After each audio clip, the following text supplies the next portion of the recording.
we find that many companies, many people in many companies, especially right now, are quite depressed. Depression is very, very high in some of the most elite corporations in the world right now. And I won't name names, but it's just really, really difficult. Stress levels extremely high. Levels of loneliness, we were talking about that before, very, very high. And one of the things that I try to do is begin, once again, by identifying what's important in their life, what's important in their work. What are those things that are very, very important about their work? And then trying to set a goal around that. It could be their team. And by the way, when we've done some statistical analysis, we do like a cluster analysis looking at different purposes and words people use in their purpose. We use machine learning and a bit of artificial intelligence to break out different clusters of work purposes. And we find that some people are very focused on their team. So that's what they're focused. They're talking about their teammates or their team and how they want to build something with that group. That's great. There are other people who are very focused on the corporation or the larger entity. I'm here for that group. There are people there for their own personal growth.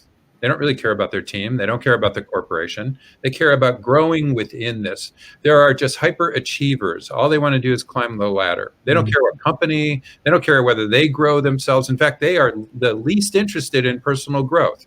They're very interested in just becoming wealthy and climbing the corporate ladder. Then there are other people who are there just to make money. And they're how do you assess these, Vic? I mean, people are honest enough to tell you that this is what I want? Well, we ask people, we have an app, and the app is called Purposeful. And in this app, we ask about their work purpose. And can you define a work purpose? And, you know, we find that when we break them out into, they cluster pretty easily, actually. You can identify these kind of people.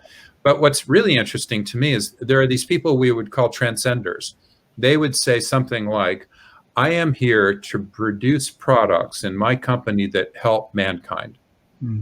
And that's what they're into. They don't care what company they're working for. They don't even care what team they're working on. They don't care about their own growth. They care about humanity and whatever it is, building a product that does that. And of course, there are combinations of people, but we find that those different people have very different levels of happiness, very different levels of like whether they're staying and whether they're engaged in their company.